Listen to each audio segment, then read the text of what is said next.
Success wears a suit. It shakes hands. It makes eye contact, closes deals, smiles politely, and says all the right things at dinner parties. It knows which wine to order, how to speak with confidence, and which brands signal power. But beneath all that, beneath the tailored exterior and curated charm, something colder can live. Something mechanical. Something terrifying in its precision.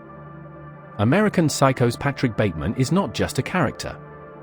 He's a symbol. Not of madness in the margins, but of madness in the center. Of a world where appearance matters more than reality, and where empathy is the one thing you must silence to climb the ladder.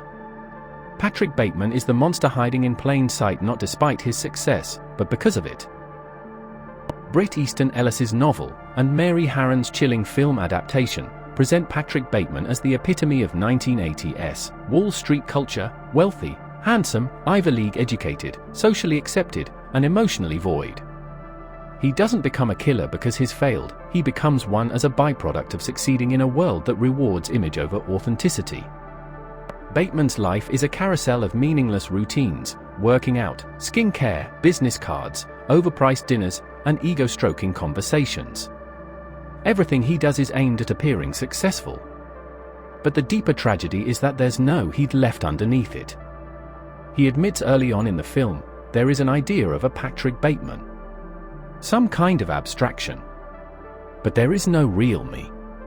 His identity isn't rooted in selfhood, it's built entirely on what others perceive. And that's the first crack in the mask of modern success. One of the most chilling things about Bateman is how well he fits in. He's not lurking in alleyways or hiding in abandoned buildings. He's in boardrooms. In restaurants. In limos. He's the person you'd pass without a second thought, maybe even admire. Psychopathy in its clinical sense is often misunderstood. Not all psychopaths are violent. But what they tend to share is a lack of empathy, a shallow emotional range, manipulativeness, and a stunning ability to mimic social cues. Bateman is the exaggerated portrait of this, a man who has mastered the script of success but lacks the soul behind it. And what makes him terrifying isn't just that he kills, it's that no one around him cares enough to notice. In this world, status outweighs substance. People mistake detachment for composure, arrogance for competence, and surface-level charm for emotional intelligence. Bateman thrives in that illusion. Because nobody's really looking beneath the mask. Everyone's too busy perfecting their own. American Psycho is a satire, but it's not just making fun of the 80s. It's showing us a grotesque reflection of the systems we still live in. Patrick Bateman's world is one where value is dictated by price tags, where worth is found in job titles, watch brands, and restaurant reservations. It's a capitalism so inflated and empty, it can't tell a monster from a model citizen. Bateman's crimes escalate. The violence becomes absurd. But nothing happens. There are no consequences. No one pays attention. Why?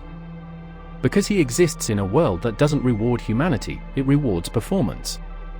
And he performs well. That's the deeper horror. Bateman isn't an exception to the rule. He's the rule taken to its natural conclusion. In a world that prioritizes appearance over meaning, he's simply what the system shapes. What's possibly most disturbing is that even Bateman's confession, his breakdown, goes unnoticed. In the end, when he finally admits to his killings, no one listens. Or worse, no one believes him. The person he confesses to thinks it's a joke, a metaphor, an exaggeration. And maybe it is. Maybe none of it happened. Maybe it all did. But it doesn't matter. What matters is that his identity is so shallow, so interchangeable with the other lifeless men in suits, that nothing he does matters. The system doesn't care what's real. It only sees what it wants to see. The mask is more permanent than the man. This lack of recognition is the final psychological blow. Bateman is trapped in a world that created him, enabled him, applauded him, and ultimately forgot him. He gets everything and remains invisible. That's not success. That's a nightmare in a tailored jacket. Bateman may be fictional, but the pathology he represents isn't.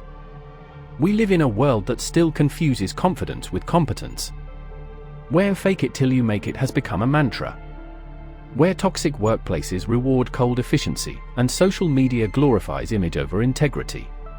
The traits that define Bateman, detachment, appearance obsession, emotional void, aren't confined to killers. They're quietly woven into the culture of high performance, hustle, and curated perfection. That's not to say all success is psychopathic, but that we should be honest about the traits we're incentivizing. When we teach people to prioritize image above connection, competition above empathy, and ambition above authenticity, we shouldn't be surprised when the result is emptiness. The real danger isn't that there are people like Bateman out there, it's that they're rewarded for being exactly the way they are. American Psycho remains a disturbing cultural mirror not because it shows us something unfamiliar, but because it shows us something eerily recognizable.